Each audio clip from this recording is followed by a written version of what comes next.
Some houses hold more than 4 walls and a roof. They hold the laughter of children long grown, the quiet prayers whispered at kitchen tables, and sometimes the stubborn love of those who built them with their own 2 hands. This story is for anyone who has ever stood at a crossroads, wondering whether to keep walking or finally rest. For anyone who knows that grief never truly leaves, it just learns to sit quietly in the corner, like an old dog that still waits by the door. It is set in the autumn of 1887 in a valley called Willow Creek, where a house built too close to a cliff became a place folks whispered about but would not visit. 4 people had tried to stay there. 4 people had run off. Then came a widow named Rosa Elena Vance, who had already buried everything worth burying and therefore had nothing left to fear. What she found there was not what the town gossiped about. What she found was far more unsettling and far more beautiful. The buckboard rattled to a stop, where the road gave out. Rosa Elena Vance did not move from her seat. She sat with her hands folded in her lap, looking at the house that had run off 4 people before her, the house that the folks of Elkhorn spoke of in lowered voices, the house that sat at the edge of a cliff as though daring the good Lord's earth to push it over. It was smaller than she had reckoned, 2 stories of rough-hewn timber, a porch that wrapped around the front like arms crossed against the world, windows that caught the late afternoon light and held it without giving anything back. The roof sloped at an odd angle, not poorly built. She noticed, but built to follow the line of the ridge behind it. Whoever had raised this place had not fought the land. He had listened to it. "You sure about this, ma'am?" The driver was a young fellow with a sunburned neck and nervous hands. He had talked too much on the journey from town, filling the silence with gossip she had not asked for. Now he sat rigid on the seat beside her, his eyes fixed on the house as though it might reach out and grab him. Rosa turned to look at him. "Do I seem unsure to you?" He swallowed hard. "No, ma'am. I know what folks say." She climbed down from the wagon before he could offer his hand. Her boots hit the packed earth, and she felt the ground tremble beneath her, a low, steady hum that took her a moment to place. Water. Running water. Somewhere below. The cliff dropped away just past the house, and from that unseen depth rose the sound of a stream, constant and patient, like breathing. The driver set her trunk on the ground with more haste than care. "I can wait," he said, "if you want, in case you change your mind." Rosa picked up the trunk by its leather handle. It was heavier than it looked, everything she owned packed into 3 feet of battered wood. "That won't be necessary." Mrs. Oates at the general store. She said the last woman didn't make it 3 days. Heard things at night. She said, saw things. Left all her belongings behind. Just ran for, "Thank you kindly for the ride." He stared at her. She stared back. After a moment, he touched the brim of his hat, snapped the reins, and the buckboard lurched away down the rutted track, leaving her alone with the house and the sound of water and the silence that pressed against her ears like cupped hands. Rosa did not move. She stood there with her trunk at her feet, studying the building before her, waiting for something she could not say what. A feeling, a warning. Some sign that this place was what they claimed it was. Nothing came. The wind shifted, carrying with it the smell of pine and damp stone and something else. Something fainter. Wood smoke. Fresh wood smoke. someone was home. She picked up her trunk and walked toward the porch. The door opened before she reached the steps. He was taller than she had pictured, though she had not rightly pictured anything. Broad through the shoulders, narrow through the hips, the build of a man who worked with his body and did not waste movement. His hair was dark, shot through with gray at the temples, and his face had the weathered look of someone who spent more time outdoors than in 40, maybe 45. Hard to tell with men like this, men who had been worn down by sun and wind and something heavier. His eyes were what stopped her, not the color, they were gray, plain enough, but the weight behind them. This was a man who had seen things he could not unsee. A man who carried something heavy and had forgotten how to set it down. Rosa knew that look. She saw it every morning in her own mirror. "Mr. Rivers." He nodded once, did not speak. "I'm Rosa Vance. Mrs. Oates sent word I was coming." Another nod. He stepped back from the doorway, a gesture that might have been invitation, might have been surrender. She could not tell which, and reckoned it did not matter. She climbed the porch steps. They did not creak. The boards were solid, well-fitted, recently tended. Whoever this man was, he took care of what was his. The smell hit her first when she stepped inside. Not dust, not neglect, but something else, lye soap and wood smoke and the faint sweetness of dried apples. The smell of a home that someone still cared for, even if that someone had stopped caring for much else. Rosa stood in the doorway, letting her eyes adjust to the dim light, and what emerged from the shadows made her breath catch in her throat.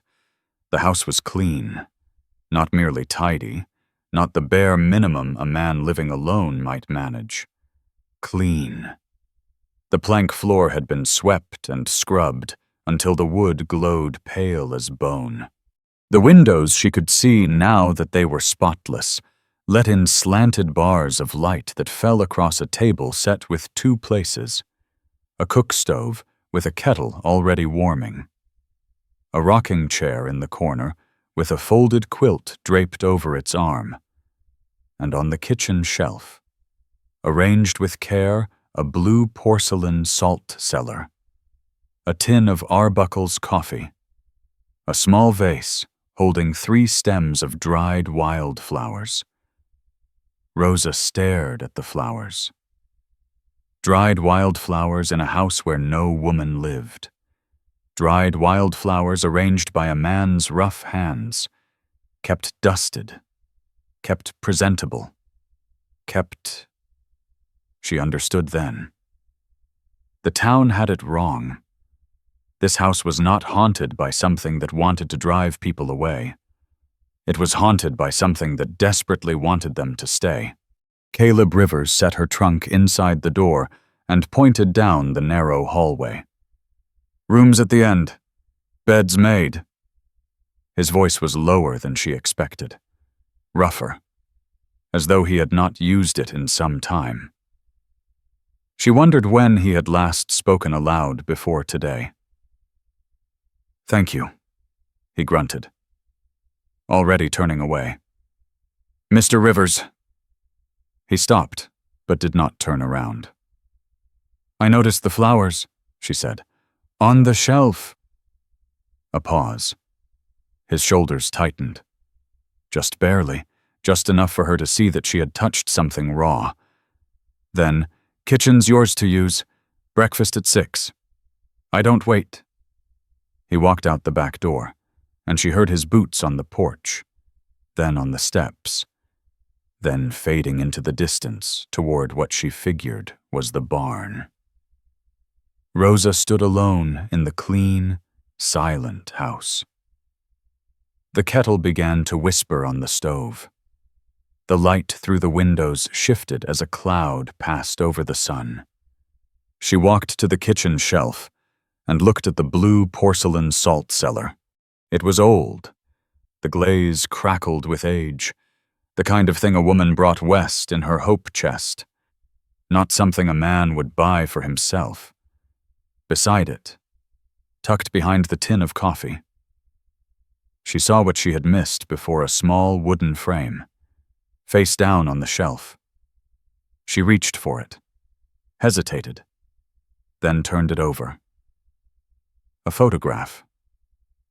A woman's face, young and serious, hair pulled back in the fashion of a decade past. Pretty, in an angular way, strong jaw, direct gaze, the hint of a smile at the corners of her mouth, and at the bottom of the frame, inscribed in careful script, Margaret Rivers, 1859 to 1882. 5 years. He had been alone in this house for 5 years. Rosa set the photograph back exactly as she had found it, face down, hidden but not removed. She understood that, too.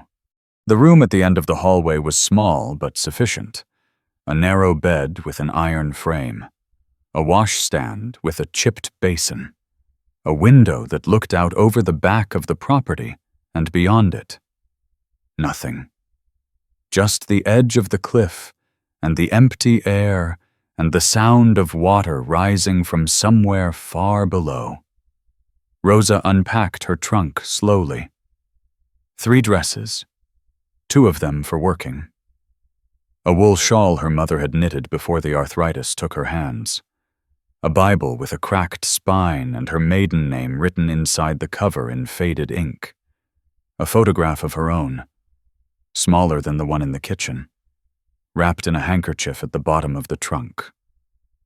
She did not look at it. Not today. When everything was put away, she sat on the edge of the bed and listened. The house settled around her. Small sounds that she catalogued without alarm: the pop of cooling wood, the scratch of branches against the outer wall, the steady murmur of the stream far below. No voices, no footsteps where there should be none, no cold spots, no shadows moving wrong, just a house, just a man who could not let go, just the sound of water that never stopped running. Rosa closed her eyes. For the first time in 2 years, she did not see the hospital corridor in Denver, did not see the 2 doors facing each other across the hall, did not have to choose which one to enter first. She opened her eyes. Through the window, she could see Caleb Rivers crossing the yard toward the barn.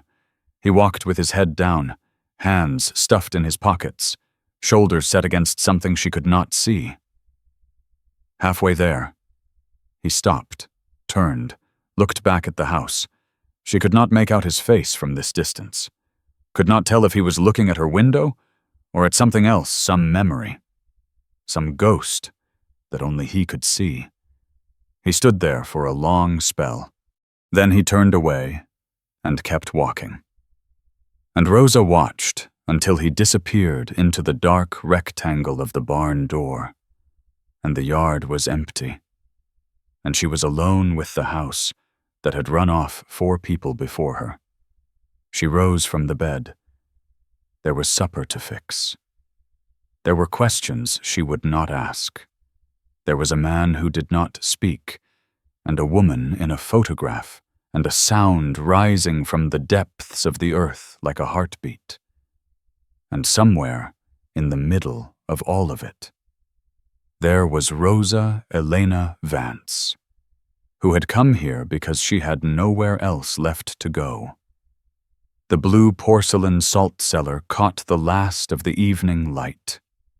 Rosa began to cook. Supper was salt pork and beans, biscuits from a recipe she knew by heart, Arbuckle's coffee strong enough to float a horseshoe. She set the table the way her mother had taught her, plates aligned with the edge. Forks on the left, knives on the right, napkins folded into neat triangles. Caleb came in when the food was ready. As though he had been timing her from the barn, he washed his hands at the basin by the door, dried them on a cloth that hung from a nail, and sat down in the chair facing the window. Rosa sat across from him. For a long moment, neither of them moved. The food steamed between them. The clock on the wall, she had not noticed it before. A small brass thing with a face yellowed by age ticked steady in the silence. Then Caleb picked up his fork, and the meal began. They did not speak. Rosa had expected as much. What she had not expected was how natural the silence felt, not strained, not cold, just quiet. The quiet of two people who had forgotten how to make conversation, or perhaps had never needed to. She watched him eat. He was methodical, efficient, cleaning his plate without rushing. When he finished the biscuits, he paused, looked at them, looked at her. "Good," he said. One word, but he meant it. "Thank you." He nodded, rose from the table, carried his plate to the basin, and set it there, not in the basin, but beside it, as though uncertain whether she wanted him to wash it or leave it for her. "I'll take care of it," she said. Another nod. He moved toward the back door, then stopped. Stood there with his hand on the frame, his back to her. "Nights are loud here," he said. "The stream, the wind through the canyon. Takes some getting used to." "I reckon it does. 4 people before you. Couldn't get used to it." "So I heard." He turned his head, just enough for her to see his profile against the fading light. "You're not like them." It was not a question. Rosa was not sure how to answer it, so she said nothing. After a moment, he walked out into the darkness, and she heard his boots on the porch. Then nothing, and she was alone with the dishes and the clock, and the blue porcelain salt cellar that had belonged to a woman named Margaret, who had been dead for 5 years. Rosa washed the dishes slowly, the warm water soft against her hands. When she was done, she dried them and walked to the back porch. The cliff dropped away 10 feet from where she stood. She could not see the bottom, only darkness, and the sound of water, and the faint glitter of moonlight on something moving far below. The wind came up from the canyon, cool and damp, carrying the smell of wet stone and green growing things. Rosa stood at the edge of the porch and listened to the water and felt something loosen in her chest. Something that had been wound tight for 2 long years. This place was not cursed. It was not haunted by anything wicked. It was just a house built by a man who had loved a woman who loved the sound of water. And when she died, he had stayed because leaving would have meant admitting she was truly gone. Rosa understood that kind of staying. She had done it herself.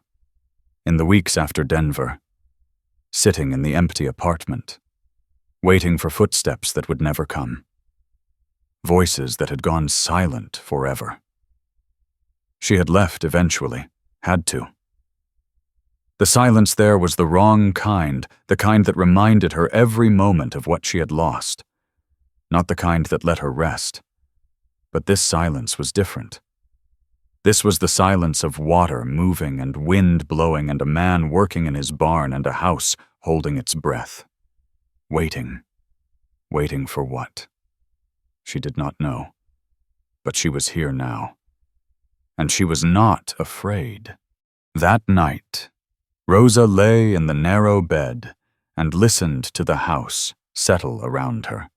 The sounds were strange, but not frightening, the creak of wood contracting in the cool night air, the rattle of a loose shutter somewhere upstairs, the endless murmur of the stream rising from the canyon like a voice speaking words she could not quite make out. She had almost drifted off when she heard it. A steady rhythm, distant but clear. Metal striking wood, again, again. She rose and went to the window. The yard was silver with moonlight, and at the far edge of it, near the barn, she could see a figure moving. Caleb, swinging a hammer, driving nails into a fence post at 2 o'clock in the morning. Rosa watched him for a long while. The hammer rose and fell with mechanical precision, the blows landing in perfect rhythm, and she understood that this was not work. This was something else entirely. This was a man who could not sleep, who had not slept through a full night in 5 years, who filled the dark hours with labor because the alternative was lying still and remembering. She knew that too, knew it in her bones. She went back to bed, did not sleep, listened to the hammer until it stopped, sometime before dawn, and then listened to the silence that replaced it, and then the first birds singing, and then the gray light creeping through the window. When she went to the kitchen to start breakfast, a cup of cold coffee sat on the porch railing outside the back door. She had left nothing there the night before. Rosa looked at the cup, looked at the barn, looked at the house around her, with its clean floors and its dried flowers and its photograph lying face down on the shelf. She picked up the cup and took it inside. If this story has stirred something familiar in your heart, we would be honored to know where you are reading from today. As the old folks used to say, a burden shared is a burden lightened, and sometimes just knowing we are not alone makes all the difference. The bell above the door of Oates General Store jangled as Rosa stepped inside. The sound cut through the morning air, sharp and bright, and 3 heads turned toward her at once. She kept walking. Let them look. The store smelled of flour dust and pickling brine, and the faint sweetness of molasses leaking from a barrel near the counter. Dried herbs hung from the rafters, sage and thyme, and something Rosa could not name, and the floorboards creaked beneath her boots as she moved between the shelves, running her fingers along sacks of cornmeal, tins of lard, bundles of tallow candles tied with twine. "Mrs. Vance," the voice came from behind the counter. Martha Oates was a small woman with sharp eyes and a mouth that never quite closed all the way.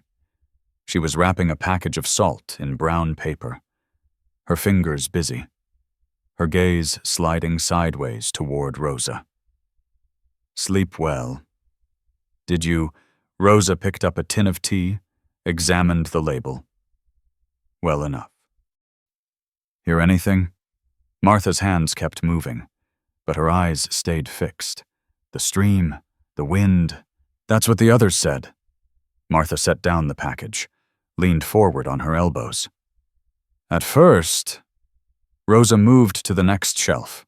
Behind her, she could feel Martha tracking her movements, could hear the creak of floorboards as the other 2 customers' women in faded calico. Faces she did not recognize drifted closer. The smell of lavender water and stale perspiration reached her nose. "4 people," Martha said, her voice dropping low. "4 in 2 years. Not one of them lasted a month. So I've been told. The Granger woman, she was the 3rd, came running into town barefoot in the middle of the night. Said she heard a woman crying. Said she saw Mrs. Oates." Rosa turned. What do you have in the way of chamomile? Martha blinked. Her mouth worked for a moment, finding no words. Then she pointed to a shelf near the window. Second row, dried, not fresh. Much obliged. Rosa gathered her purchases, the chamomile, a small jar of honey, a packet of needles she did not need. She set them on the counter and counted out coins from the leather pouch in her pocket. Martha took the money without looking at it. His wife passed in that house, you know. Margaret, a sweet woman, came in here every week for 5 years, regular as Sunday service. Then one winter she started coughing, and by spring, she snapped her fingers. Gone! Rosa said nothing. He hasn't been the same since. Doesn't come to town unless he has to. Doesn't talk to anybody. Just stays out there with that house and that... Martha lowered her voice to a whisper. That cliff. The two women in calico had stopped pretending to look at Ribbon. They stood openly now, watching Rosa with the sharp curiosity of folks who had not had fresh gossip in weeks. The house doesn't want anyone there, Martha said. That's what people say. Margaret loved it so much, she won't let anyone else have it. Rosa picked up her purchases. Houses don't want anything. Mrs. Oates, they're just wood and nails. She walked to the door, stopped with her hand on the frame. His wife, she said without turning around. The coughing, what kind was it? Silence, then Martha's voice, quieter now. The bloody kind, consumption. The doctor said, took her in 6 weeks. Rosa pushed the door open. The bell jangled again, too loud in the stillness. Outside. The morning sun was warm on her face. She stood on the wooden sidewalk and breathed in the smell of horses and dust and the faint green scent of sage from the hills beyond town. But her hands were trembling around the paper bag, and her mind kept circling back to something Martha had said. Every week for 5 years. Regular as Sunday service. Margaret Rivers had come to this store every week, had stood at that counter, had talked to Martha Oates, had been part of this town. And then she had started coughing. Rosa thought of the blue porcelain salt cellar, the dried flowers, the photograph lying face down on the shelf. She thought of the way Caleb had stood in the yard last night, staring back at the house. Not at her window. At the window of the room at the end of the hall, the room where Rosa now slept, the room that had been Margaret's. The path down the cliff was narrower than Rosa had reckoned. Her boots scraped against loose shale as she followed Caleb. One hand braced against the rock wall, the other gripping the wooden bucket he had handed her without a word of explanation. Watch your step here. His voice drifted back to her, flat and matter-of-fact. He did not turn around, did not slow down, just kept moving. His body angled against the slope, feet finding purchase on stones that looked ready to crumble under the slightest weight. Rosa watched where he stepped, and stepped there, too. The sound grew louder as they descended.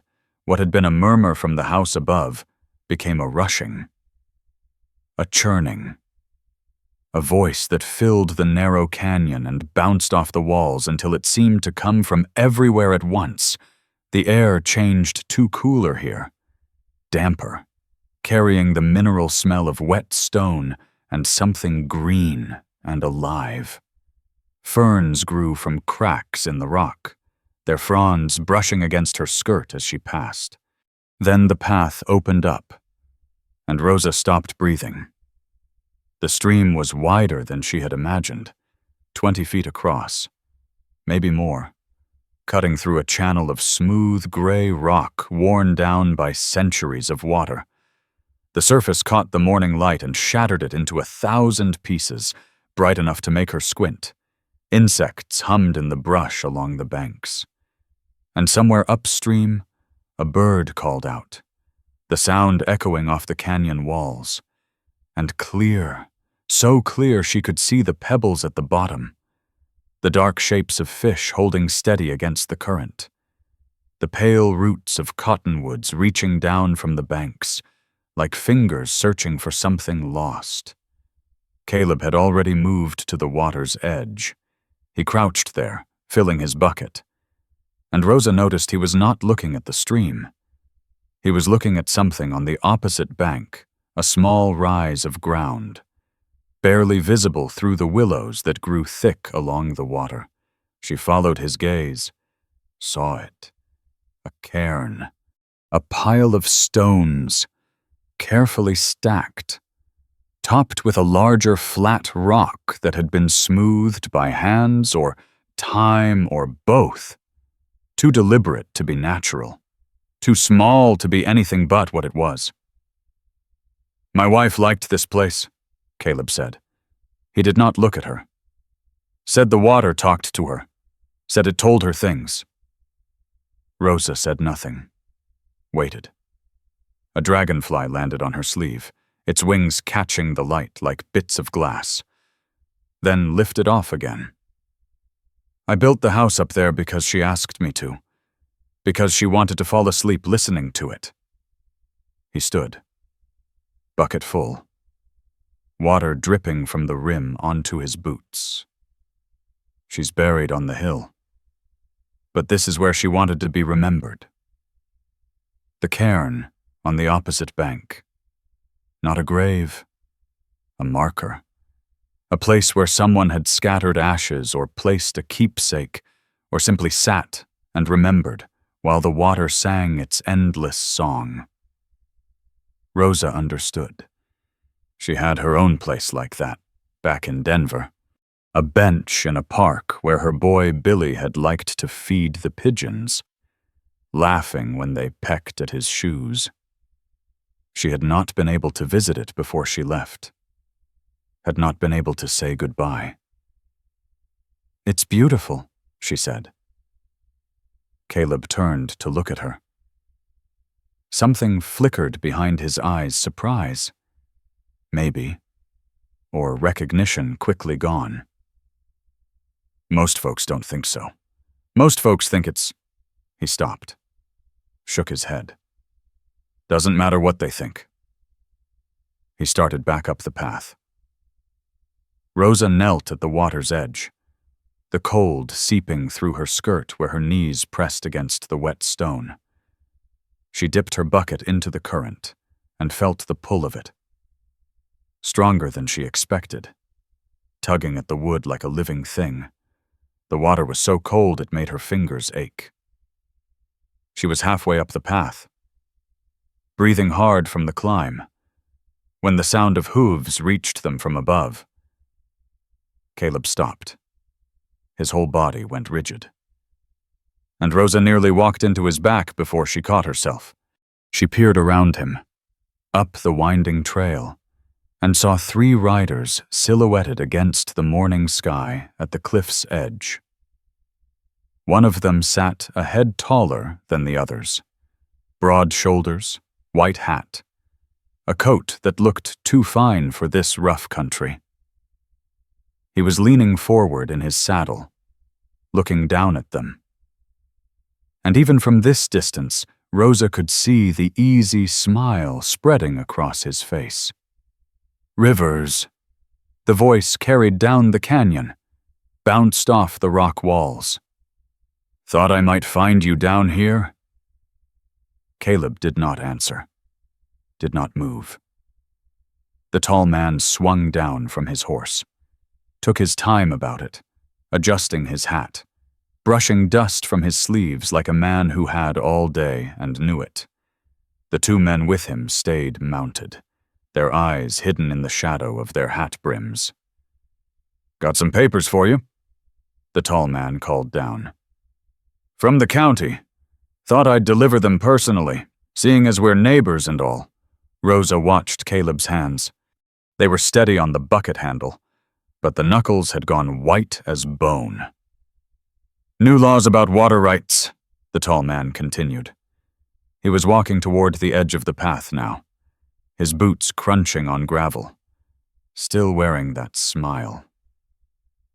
"Seems this little stream of yours might not be so private after all."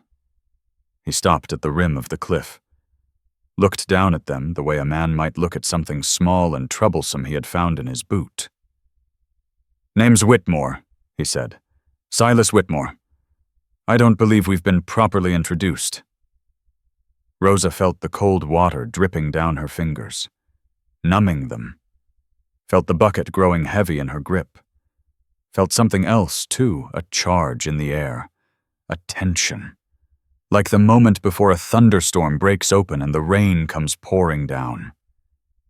Caleb set his bucket down on the path with a soft thud, straightened to his full height, stepped in front of Rosa, putting himself between her and the man above. "I know who you are," he said. His voice was quiet, flat as still water. Whitmore heard something in it. His smile widened, showing teeth. "Good. Then we can skip the pleasantries." He reached into his coat and pulled out a folded document, the red wax seal catching the sunlight like a drop of blood. "That stream you're standing next to, I need it, and the law says I can have it." He let the document fall. It tumbled down the cliff face, bouncing off rocks, and landed at Caleb's feet in a puff of dust. Rosa stared at the paper, at the red seal, at Caleb's worn boots planted on either side of it like roots that would not be moved. Above them, Silas Whitmore was already turning back to his horse. 30 days, he called over his shoulder, not bothering to look back. "Think about it. Rivers, think real hard." The three riders disappeared over the ridge. The sound of hooves faded into nothing. The stream kept rushing below, indifferent to all of it. Caleb bent down and picked up the document, unfolded it slowly. Read.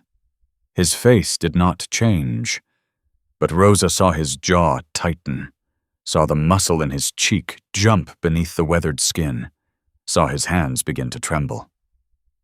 "What does it say?" she asked.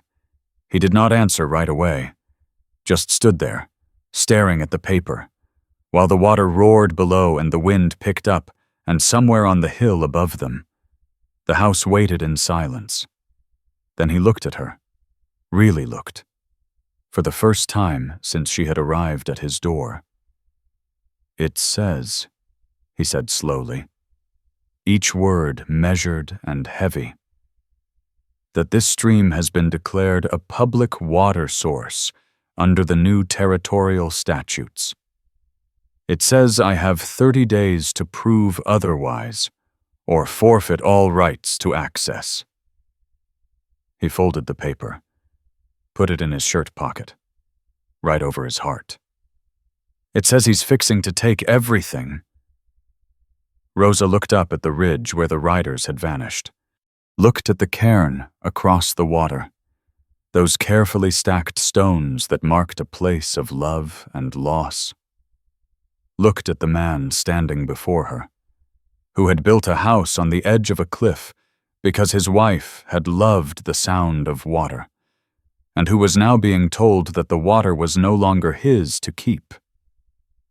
She thought of Margaret, of the blue porcelain salt cellar sitting on that kitchen shelf, of the photograph lying face down, hidden but not forgotten.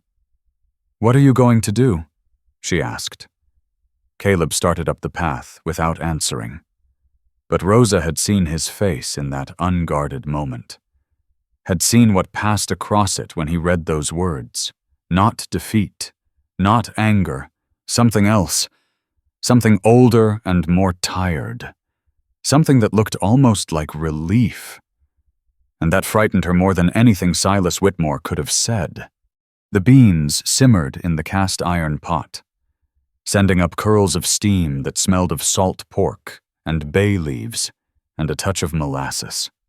Rosa stirred them with a wooden spoon worn smooth by years of use, watching the thick liquid bubble and roll, listening to the sounds of the house settling around her like an old dog finding its spot by the fire. 3 weeks now. 3 weeks of mornings that started with Arbuckle's coffee on the porch while the mist rose from the canyon. 3 weeks of afternoons spent mending fences or weeding the small garden she had carved out of the rocky soil behind the kitchen, her knees aching against the hard ground. 3 weeks of evenings that ended with 2 people sitting across a table, not speaking, not needing to speak. The rhythm had come easier than she had any right to expect. She ladled the beans into 2 bowls, the ceramic warm against her palms, and set them on the table. Added biscuits from the warming oven golden on top, soft inside, and a small dish of butter she had churned that morning. The butter was slightly yellow from the late-season grass the cow had been eating, flecked with tiny air bubbles where she had worked it too fast. Not as smooth as store-bought, but better somehow. More honest. The back door creaked open. Caleb stood in the frame, his shirt dark with sweat, bits of hay clinging to his forearms and stuck in the creases of his rolled sleeves. He looked at the table, looked at her. "Smells good." 2 words. More than he used to give. He washed his hands at the basin by the door, the water turning gray as it ran off his skin, dried them on the cloth that hung from a nail, the same cloth. Every evening, sat down in his chair, the one that faced the window where the last light was fading to purple over the ridge. Rosa sat across from him. The food steamed between them. The clock on the wall ticked its steady rhythm. A fly buzzed against the window glass, trapped between the curtain and the pane. Caleb picked up his fork. The meal began. They ate in silence, but it was a different silence now. In the first days it had been a wall, thick and high, something Rosa had to navigate around like furniture in a dark room. Now it felt more like a quilt heavy. Yes, but warm. The kind of weight that settles over you on a cold night and makes you feel held. She watched him eat. He was methodical, efficient, cleaning his plate without rushing. The way men do who learned young that food was fuel and wasting it was sin. When he finished the first biscuit, he reached for another, paused, turned it over in his fingers. "You put something different in these." Rosa looked up from her own plate. "Molasses. Just a little. My mother used to make them that way, back in Santa Fe." He nodded slowly, took a bite, chewed, swallowed. "Good," he said. And something in this way he said it not just polite, but meaning it made her throat tighten unexpectedly. She looked down at her beans, pushed them around with her fork. The fly gave up on the window and landed on the edge of the butter dish. Rosa waved it away. "The garden's coming in," she said, filling the silence with something solid. "The tomatoes won't make it before first frost, but the beans might. And the squash is looking strong." Caleb set down his fork, waited. "I was thinking of putting up what we can, canning it for winter." She took a breath. "If you have jars—" "Cellar," he said, "on the shelf by the potatoes. Margaret's jars." A pause. "Never got used." It was the first time he had spoken her name out loud in Rosa's presence. The word hung in the air between them, fragile as a soap bubble, trembling. Rosa set down her spoon. The clock ticked. The fly returned to the butter dish. Tell me about her, she said. Caleb's jaw tightened. For a moment, she thought he would push back from the table and walk out into the darkness the way he had done that first week, whenever the conversation drifted too close to anything that mattered. But he did not move. He sat there, looking down at his rough hands spread flat on the table. And when he spoke, his voice was lower than she had ever heard it, rough as gravel in a dry creek bed. She was small, smaller than you, had to stand on a stool to reach the top shelf in that kitchen. A pause. His thumb traced a groove in the wooden table. She laughed at just about everything, even things that weren't funny, said life was too blamed short to wait around for a good joke. Rosa did not speak, did not move. The fire crackled in the stove, and outside a coyote called somewhere far off in the hills. She came out here from Pennsylvania with her father. He was a miner, worked the silver camps up in Leadville, died in a cave-in the second year they were here. She had nobody left. And He stopped, swallowed hard, his throat working. I had nobody either. Seemed like reason enough. The clock ticked. The coyote called again. Closer now. And another answered from a different direction. We had 7 years, he said. 7 years. And then she started coughing one November. And 6 weeks later, I was standing in the church listening to Reverend Finch say words that didn't make any sense. And after that, he shook his head slowly. After that, I stopped counting the days. Rosa thought of the hospital corridor in Denver, the 2 doors facing each other across the polished floor, the terrible mathematics of choosing. My husband's name was Thomas, she said. The words came out before she could stop them, pulled from somewhere deep. My son was William. We called him Billy. He was 8 years old. Caleb looked up. His eyes met hers, and she saw something shift in them, a door opening. Just a crack. Fever took them both in the same week. Typhoid, they said. From the water. Her voice sounded strange to her own ears, thin and far away. I was there, but I couldn't. The words caught in her throat like a bone. She forced them out. I couldn't be in both rooms at the same time. When Thomas went, I was holding his hand. When Billy went, I was 20 steps down the hall, trying to get back. The words sat between them. 2 griefs, laid out on the table like cards. I didn't come here to forget them, Rosa said. I came here because I couldn't stay in that place anymore. The silence was wrong. It kept reminding me of every single thing that wasn't there. And here, his voice was barely a whisper. She looked at the clean floor, worn smooth by decades of footsteps, at the dried flowers on the shelf. Their colors faded, but their shapes still true. At the photograph she had never moved from its place, face down beside the coffee tin. Here the silence is different, she said. It's not empty, it's just waiting. Caleb nodded slowly. Something shifted in his face, a loosening around the jaw, the eyes as though he had been clenching against something for a very long time, and had just now remembered how to let go. Margaret used to read to me, he said, after supper. The Bible mostly, but sometimes other things too, poetry, stories from those old magazines. He looked toward the bookshelf by the window, at the row of leather spines gathering dust. Haven't touched those books since she passed. Rosa followed his gaze, saw the worn bindings. The titles faded to ghosts on the spines.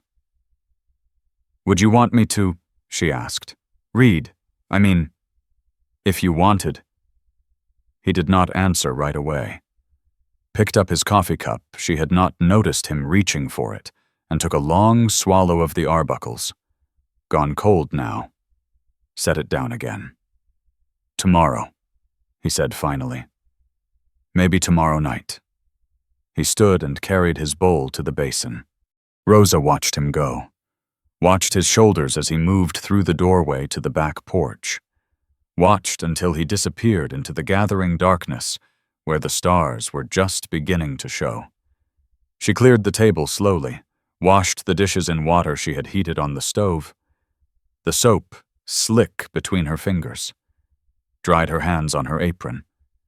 Then she walked to the bookshelf and ran her fingers along the dusty spines, found one that was more worn than the others, its leather soft from years of handling. The gold letters almost rubbed away. Pulled it out, a book of verse. She opened the cover, and there on the first page, in faded brown ink, for Margaret. On our first Christmas together, with all my love. See? Rosa closed the book, held it against her chest, feeling the old leather cool against her skin. Tomorrow. Maybe tomorrow. She was sliding the book back onto the shelf when she heard the sound of hooves on the road, coming fast. Not one horse, several. She went to the window, peered out into the darkness. 3 lanterns bobbing up the track toward the house, their flames guttering in the wind. 3 riders, their faces hidden by the night. And behind them, rolling slow and heavy, a wagon. Rosa's hands went cold. She had seen that wagon before, parked outside the county clerk's office in Elkhorn, its sides painted with official seals. The riders were not coming to visit. They were coming to deliver something. And whatever it was, it could not wait until morning. The church bell rang 9 times as Rosa climbed the wooden steps, each toll vibrating through the morning air and fading into the hills like a voice calling out to no one. She paused at the top, her hand on the worn railing, breathing in the smell of old wood and candle wax and the faint mustiness of hymnals that had been opened and closed 1,000 times. She had not been inside a church since Denver, had not wanted to. The last time she had knelt on a wooden pew, she had been praying for 2 lives that were already slipping away, and the prayers had gone unanswered. And she had walked out into the gray morning with nothing left to say to anyone, not even the Almighty. But Caleb had put on a clean shirt this morning, had brushed the dust from his hat with his sleeve, had stood by the front door with his hands at his sides, not saying a word, just waiting. And she had understood. The pews were half full. Farmers in their Sunday clothes, collars buttoned tight against weathered necks, women with bonnets tied beneath their chins, their faces scrubbed pink, children squirming on the hard benches, earning sharp looks from their mothers, the smell of lye soap and lavender water mixed with the earthy scent of people who had done chores before dawn. Rosa felt their eyes on her as she walked down the aisle. Curious eyes. Cautious eyes. The eyes of folks who had heard the whispers and wanted to see for themselves what manner of woman had lasted 3 weeks in the house on the cliff. Caleb did not sit. He stood at the back of the church, near the door, his hat in his hands, his shoulders rigid beneath his clean shirt. Rosa hesitated for a moment, then moved to stand beside him. Reverend Abel Finch was a thin man with gray hair and spectacles that caught the light from the windows. He spoke about forgiveness, about the strength that came from standing together when the storms rolled in. His voice was gentle, measured. The voice of a man who had buried too many of his congregation and had learned to speak of death without flinching. Rosa listened with half her attention, the other half fixed on the people around her the way they stole glances at Caleb, the way they whispered behind their hymnals, the way Martha Oates in the third pew kept turning her head like a hen watching for a hawk. After the final hymn, she expected them to leave quickly. Instead, Caleb stayed where he was, watching the congregation file past, and Rosa stayed with him. An old man approached them, moving slow and careful, tall, stooped at the shoulders, with hands like weathered leather and a face that had seen more seasons than most. He nodded at Caleb, then at Rosa, his pale blue eyes sharp beneath bushy white brows. "Rivers. Ezra." The old man, Ezra Polk, the blacksmith. Rosa remembered from her trip to town, looked at them both for a long moment. Then he leaned closer, lowering his voice until it was barely more than a breath. "Heard about Whitmore's papers. Heard he's fixing to take your water rights." Caleb said nothing. His jaw tightened. "Folks are talking." Ezra continued. "Some of them are worried, and they got reason. That stream feeds half the valley when the wells run low. If Whitmore gets his hands on it. I know what happens if he gets it. Then you know you can't fight a man like that alone." Rosa watched Caleb's face, watched the muscle in his cheek jump, watched his fingers curl tighter around the brim of his hat. "I'm not asking anybody for help," he said. "Maybe not." Ezra straightened, his old bones creaking like a barn door in the wind. "But maybe help's coming whether you ask for it or not." He walked away, his boots shuffling on the wooden floor, leaving them standing in the empty church with dust motes floating in the colored light from the windows. That afternoon, Rosa was hanging laundry on the line behind the house sheets and shirts, and her one good petticoat, all of them snapping in the breeze that came up from the canyon when she heard horses on the road. Not the hard, fast approach of Whitmore's men. A slower rhythm, almost hesitant, like visitors who were not quite sure of their welcome. She shaded her eyes against the sun and saw two riders coming up the track. A woman in a blue dress, her hair pinned beneath a practical bonnet, and beside her, a younger woman barely more than a girl with bright copper hair and freckles scattered across her nose like someone had flicked a paintbrush at her. They stopped at the gate. The older woman dismounted first, tying her horse to the post with the practiced ease of someone who had done it 1,000 times. "Mrs. Vance?" Rosa set down her basket of clothespins. "That's right. I'm Lucy Brennan. I teach at the school in Elkhorn." She gestured to the younger woman, who was struggling to untangle her skirt from the saddle horn. "This is my sister, Mary. We heard—" She paused, choosing her words like a woman picking through a basket of eggs. "We heard you might be staying, that you hadn't run off like the others." "I haven't." Lucy nodded, as though this confirmed something she had been suspecting. "Good, then maybe you'd be willing to talk." They sat on the porch, the three of them, drinking water from the well that Rosa had hauled up that morning. The afternoon shadows lengthened across the yard, stretching toward the cliffs like dark fingers reaching for the edge. Lucy talked about the school, about the children whose families were struggling, about the ranchers and farmers who had already sold their land to Whitmore because they could not afford to fight him. "He doesn't just want the water," Lucy said. Her voice was calm, but her hands were tight around her glass. "He wants the whole valley. The stream is just where he's starting." Rosa listened, asked questions, learned.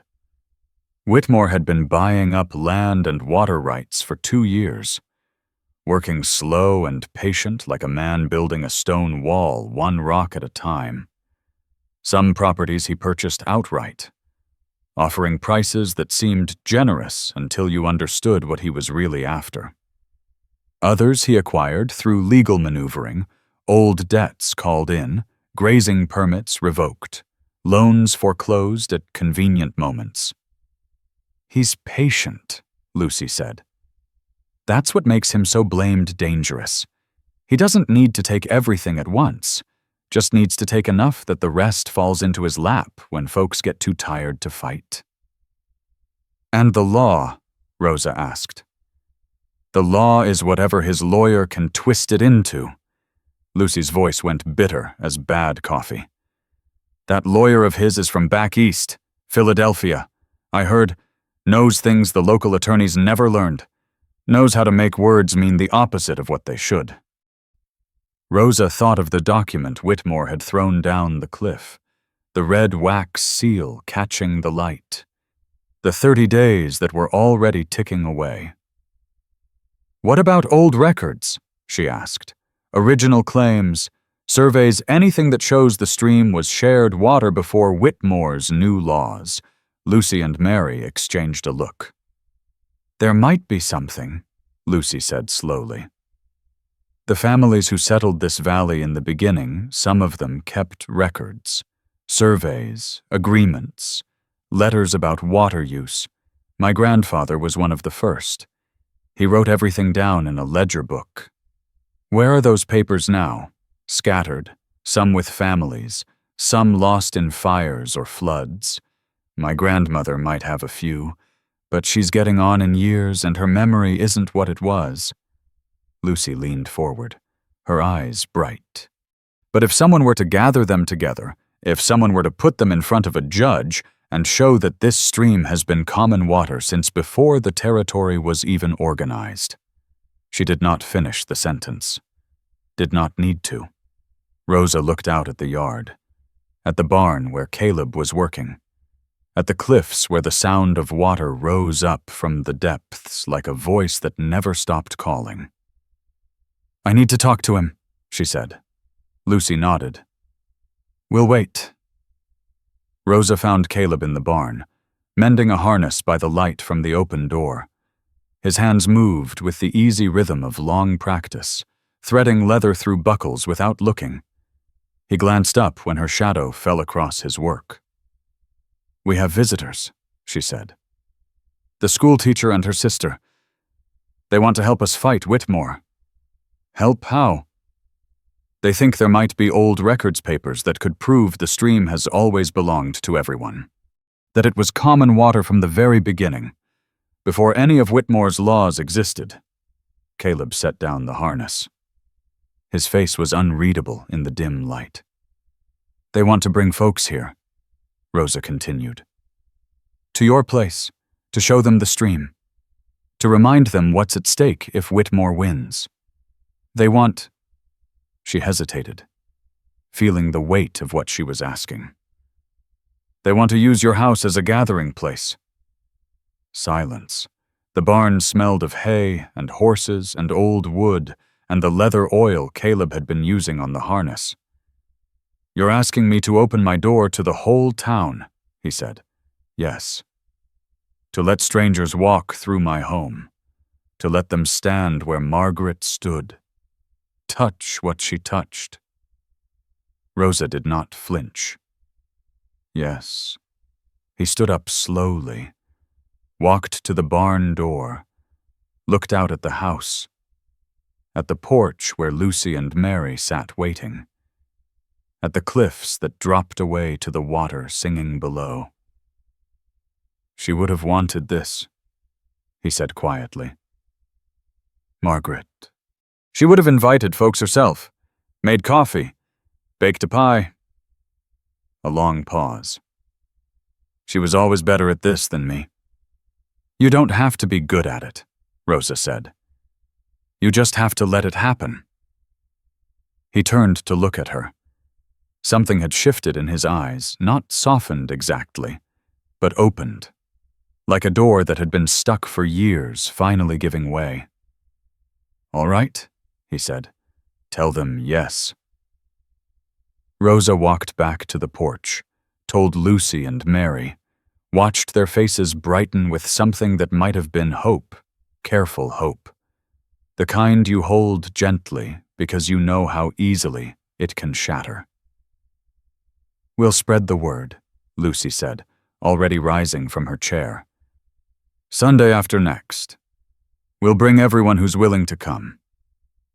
They rode away as the sun touched the western hills, their horses kicking up golden dust that hung in the slanting light like something magical. Rosa stood on the porch and watched them go, felt the house behind her, quiet and solid and waiting, felt something stirring in her own chest that she had not felt in a very long time. She was turning to go inside when she caught the movement. A figure on horseback, silhouetted against the sunset on the ridge above the property, too far away to make out features. But she knew that shape, the white hat, the broad shoulders, the way he sat his horse like a man who owned everything he could see. Silas Whitmore. He sat there for a long moment, motionless as a statue, watching the house. Then he turned his horse and disappeared over the ridge. And Rosa was left alone with the fading light and a single question burning in her mind. How much had he seen? How much had he heard? The rider came at midday, when the sun hung directly overhead and the shadows had shrunk to thin black lines beneath the porch rails. Rosa heard the hoofbeats first. She was kneading bread dough at the kitchen table, her hands white with flour up to her wrists, and the rhythm of the approaching horse made her stop mid-push. Made her listen, not the casual gait of a neighbor coming to call, not the urgent gallop of someone bringing news of trouble, something in between, measured, deliberate, official, the pace of a horse that had been trained to announce its rider's importance.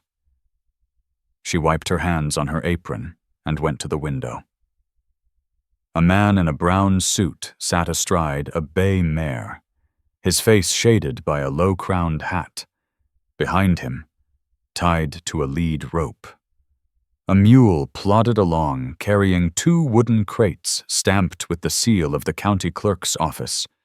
The leather of his saddlebags gleamed with recent oiling. Caleb emerged from the barn before the rider reached the gate. Rosa watched through the glass as the 2 men spoke. Their voices too low to carry across the yard. The rider's posture was stiff, formal. He reached into his coat and produced an envelope thick, cream-colored, sealed with a blob of red wax that caught the noon sun. Caleb took it, did not open it, just stood there, holding it at his side while the rider touched the brim of his hat and turned his horse back down the track without another word. Rosa met him on the porch. His face had gone closed again, shuttered like a house before a storm, the way it had been in those first days when she arrived. The envelope hung from his fingers like something dead. "What is it?" He handed it to her without speaking. She broke the seal with her thumbnail, unfolded the papers inside. Read. The language was dense, tangled with legal phrases that seemed designed to confuse rather than explain.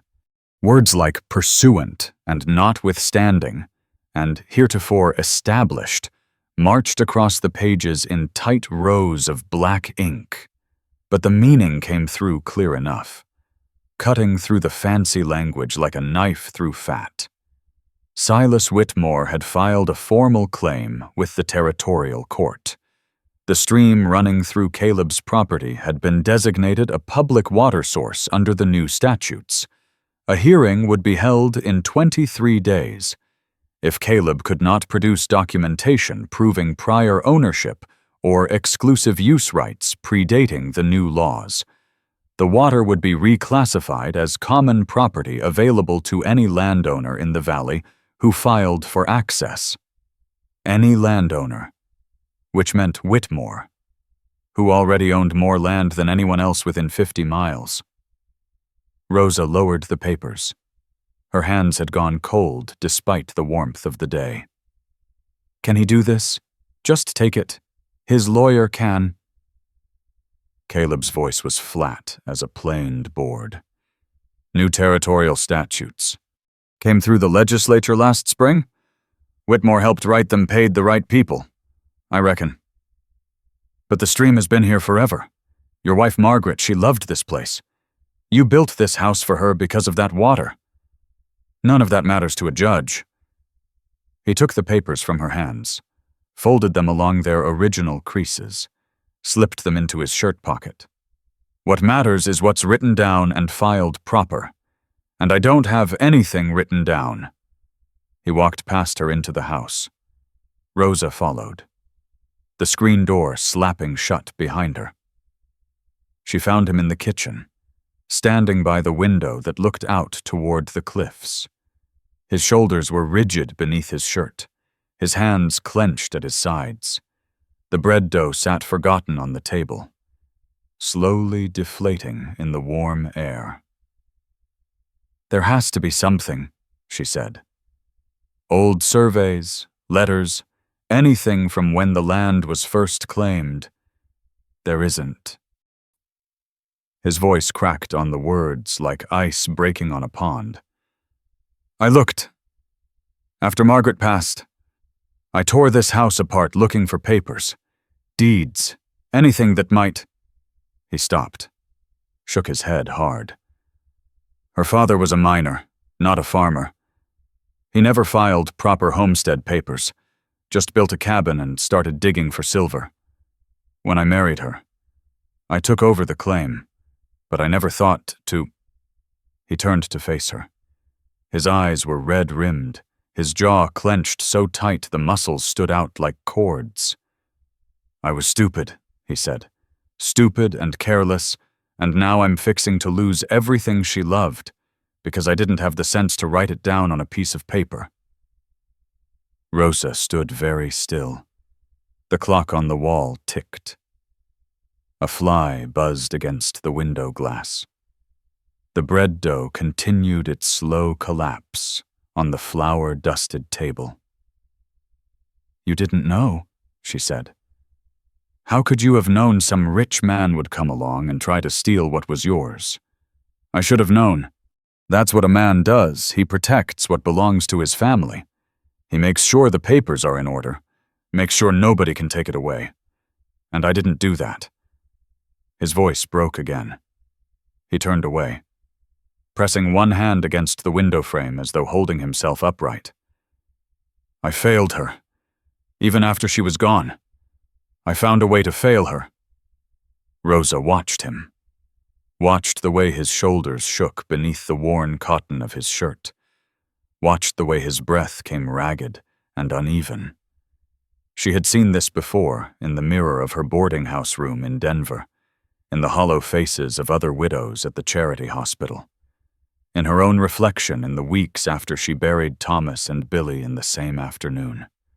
A man coming apart at the seams, a man who had held himself together with work and silence for 5 long years and was finally reaching the end of his strength.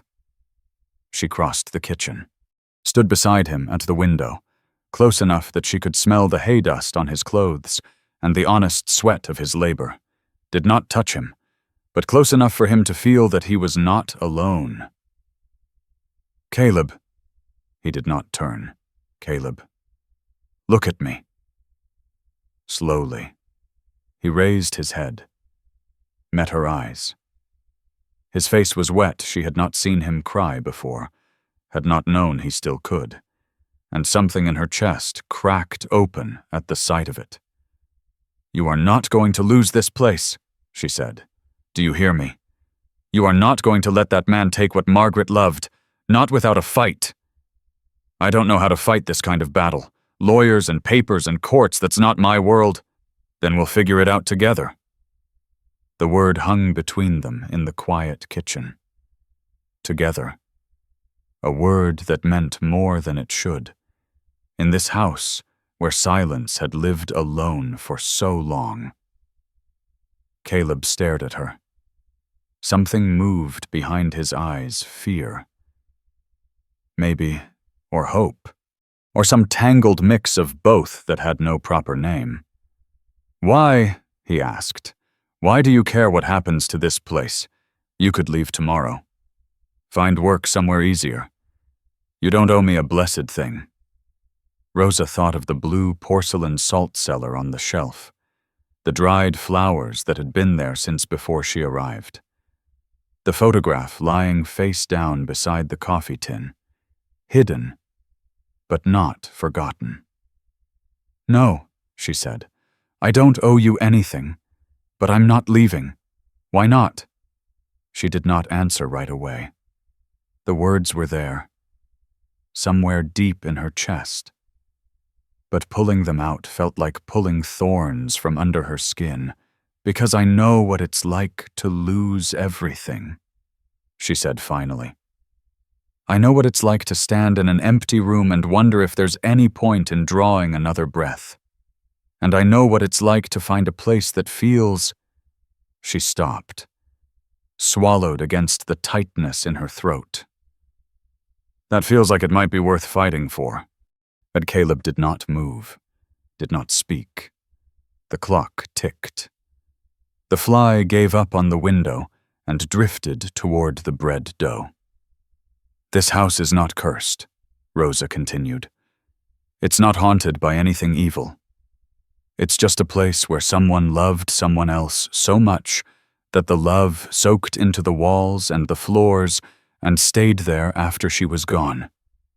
And I am not going to stand by and watch a man like Silas Whitmore take that away. Not from you, not from Margaret, not from anyone." The kitchen was very quiet. The bread dough had given up entirely, sagging in the middle of the table like a deflated hope. The clock ticked its steady rhythm on the wall. Then Caleb reached into his pocket and pulled out the legal papers, unfolded them, spread them flat on the table beside the ruined dough. 23 days, he said. "That's what we have. Then we'd better get started." He looked at her. A ghost of something crossed his weathered face. Not quite a smile. Not yet. But something that had been buried for a long time, finally stirring back toward the light. "All right," he said. "Where do we begin?"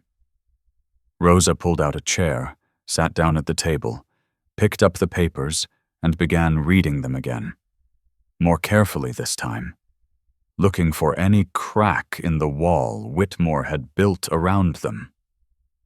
"We begin with what we know," she said. "And then we dig until we find what we don't." She was halfway through the second page, her finger tracing the cramped legal script, when she heard it. Hoofbeats, again, coming fast this time, urgent. She went to the window, saw a horse tearing up the track, dust billowing behind it in a golden cloud, saw the rider, Lucy Brennan, her bonnet flying loose behind her, her face pale, even at this distance. Lucy reined in hard at the gate, the horse's hooves sliding in the dirt. She was off the saddle before the animal had fully stopped. Stumbling, catching herself on the fence post, running toward the house with her skirts bunched in her fists. "Mrs. Vance!" she was shouting, breathless, her voice cracking. "Mrs. Vance, you have to hear this!" Rosa met her on the porch. Caleb was right behind her, his shoulder brushing hers. "What is it? What's happened?" Lucy bent double, gasping for air, her hand pressed against the stitch in her side. When she straightened, her eyes were wild with something that might have been fear, or might have been fury. "It's Whitmore," she said between ragged breaths. "He's at the schoolhouse right now. He's got men with him, lawyers, surveyors, county officials, and he's telling everyone that the hearing's been moved up." Rosa's stomach dropped like a stone thrown down a well. "Moved up to when?" Lucy's voice cracked on the words. 3 days," she said. "We have 3 days." The rain came without warning. One moment the sky was clear. Stars scattered across the darkness like salt flung on black cloth. The next, clouds rolled over the ridge fast and heavy, and the heavens split open, and water fell in sheets so thick Rosa could not see the barn from the porch. She stood at the kitchen window, watching the yard turn to mud. The sound was deafening rain hammering the roof, the walls, the ground drowning out everything else until there was nothing in the world but water falling. Somewhere below the cliffs, the stream was rising. She could feel it through the floorboards, a low vibration that had not been there before, like the house itself was trembling. Caleb burst through the back door, already soaked through. Water ran from his hat brim, from his coat, from his chin, pooling around his boots on the kitchen floor in dirty brown puddles. "The horses," he said. His voice was barely audible over the storm. "I need to get them to higher ground. The barn sits too close to the cliff if the ground shifts." "I'm coming with you." "No, stay here where it's safe. I'm coming." He looked at her for 1 beat, 2, then nodded once and turned back into the rain. The yard had become a river. Rosa's boots sank into mud that sucked at her ankles with every step. Thick and cold and hungry. She could barely see Caleb ahead of her, just a dark shape moving through the curtain of water. Lightning split the sky, and for one frozen instant, everything was white: the barn, the cliffs, the churning water pouring down the canyon walls in waterfalls that had not existed an hour ago. Thunder followed so close she felt it in her chest, in her teeth, in the bones of her skull. The barn door was banging open, slamming against its frame in the wind, inside. The horses were screaming a high, keening sound that cut through the rain like a blade. Rosa had never heard a horse make that noise before. It sounded almost human. She stumbled through the doorway and nearly fell over a feed bucket that had been knocked from its hook. The floor was slick with water running in under the walls, pooling in the low spots, reflecting the lightning flashes. "Get the halters." Caleb was already at the first stall, fighting to calm the bay mare. The animal's eyes were white with terror, rolling in her head, her hooves churning the wet straw. Rosa, the halters on the wall. She found them hanging on pegs near the door, grabbed 2, ran to the second stall where the gray gelding was throwing himself against the boards hard enough to crack them. "Easy," she said. Her voice sounded thin, useless against the chaos. "Easy, boy. Easy now." The horse did not listen. He reared, front hooves slashing the air, and Rosa threw herself backward just in time. Her boots hit a patch of wet straw and went out from under her. She went down hard hip, striking the corner of the water trough, head snapping back, the breath driven from her lungs in a single grunt. She lay there for a moment, gasping, staring up at the barn roof that flickered with each lightning strike. Rain was coming through a gap between the boards, falling cold on her face, mixing with something warmer running from her forehead. Blood. She had cut herself on something. She could taste the copper of it on her lips. "Rosa?" Caleb's voice, sharp with fear. She heard his boots splashing through the water, felt his hands on her shoulders, pulling her upright. "Are you hurt? Can you stand?" She nodded, tried to speak, found that her teeth were chattering too hard to form words. He pulled her to her feet, held her steady while the world tilted and righted itself. His face was inches from hers, rain streaming down his cheeks, his eyes searching hers for damage. The barn groaned. They both froze. The sound came again, a deep, structural creaking that seemed to come from everywhere at once. Then a crack, loud as a rifle shot, and a section of the roof peeled away like paper in a strong wind, disappearing into the darkness above. "Out!" Caleb shoved her toward the door. "Get out now." Rosa ran. Her hip screamed with every step, her vision blurred with blood and rain. But she ran. Behind her she heard the horses still screaming, heard Caleb shouting at them, heard the terrible sound of wood splintering and giving way. She made it to the yard, turned, saw the barn sag inward on one side, the corner dropping as the foundation shifted in the waterlogged earth. Saw Caleb emerge from the dark doorway, a lead rope in each hand, both horses fighting him, their hooves churning the mud. And then she saw the ground move, the cliff edge, the place where the yard ended and the canyon began. It was sliding, not fast, nothing dramatic, but sliding, peeling away in layers like skin from a wound, tumbling down into the roaring darkness below, taking the fence with it, taking the rain barrel, taking the path that led down to the stream. "Caleb," she pointed, her hand shaking so hard she could barely aim. "The cliff. Look." He saw it. His face went white in the lightning flash. He dropped the horse's lead ropes and ran not toward her, not toward safety, but toward the back of the house, toward the edge, toward her garden. The garden she had planted with her own hands.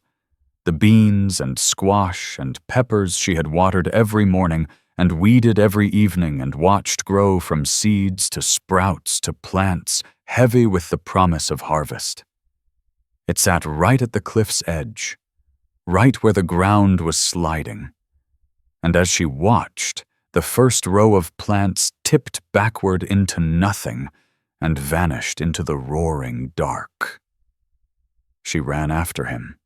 Her boots hit a patch of mud slicker than oil and her feet went out from under her again. She fell forward, hands outstretched, and landed face first in the muck. It filled her mouth, her nose. She choked, spat, struggled to push herself up. But her hands sank into the mud past her wrists. Her arms were shaking. Her whole body was shaking. She tried to rise and slipped again, going down on her elbows, her face inches from the ground. The mud was cold.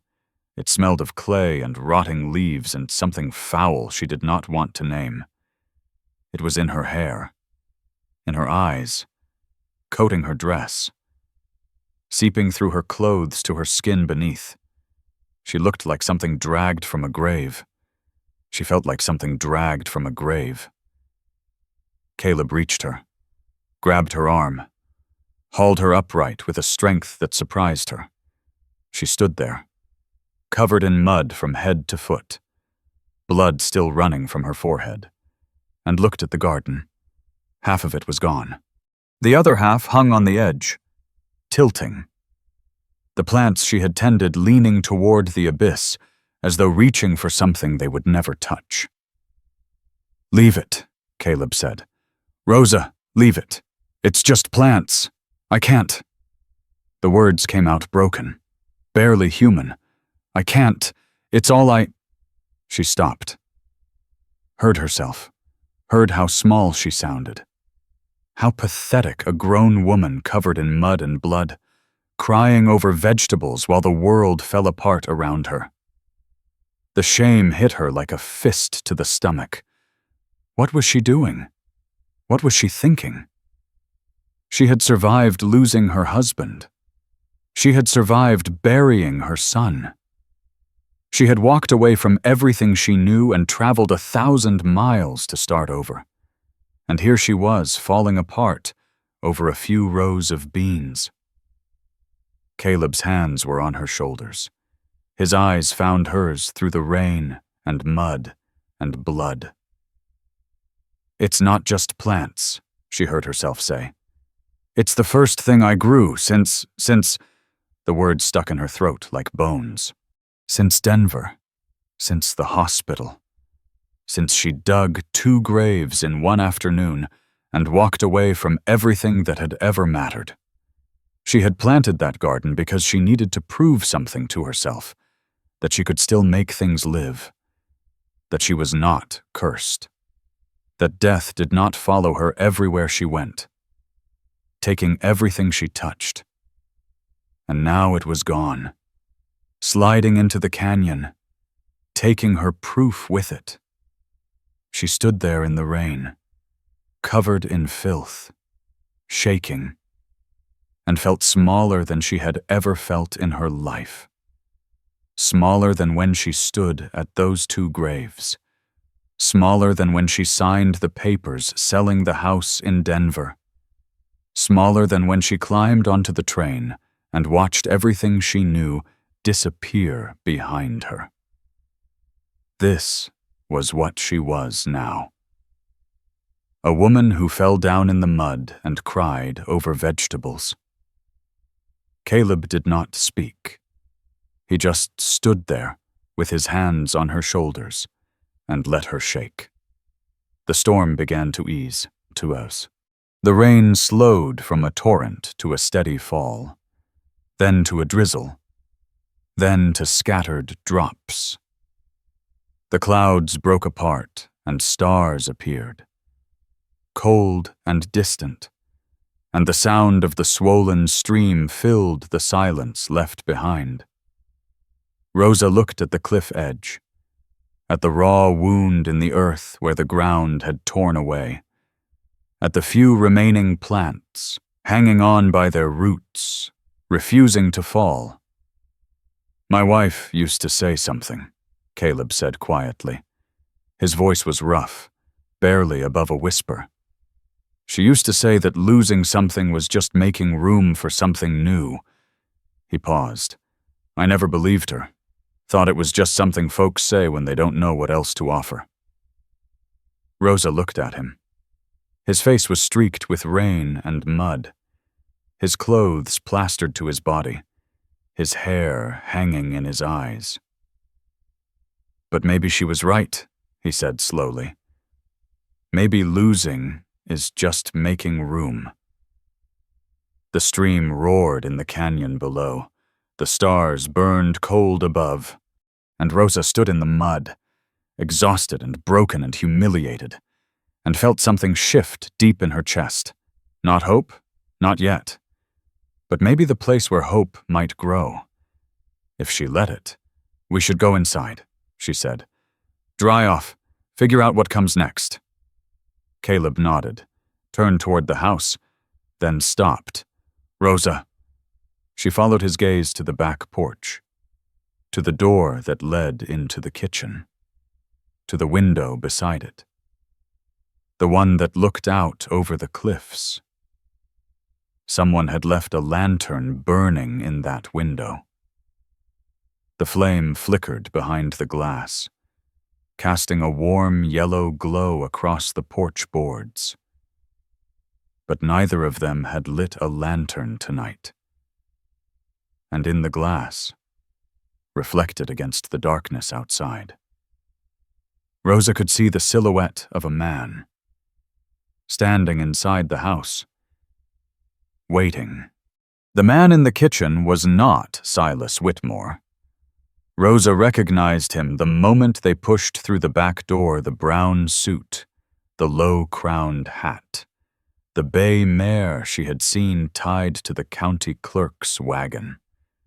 Henry Aldrich, the man who had delivered the legal papers a week ago. He stood by the table with his hands raised, palms out, as though expecting to be struck. "I knocked," he said quickly. "No one answered.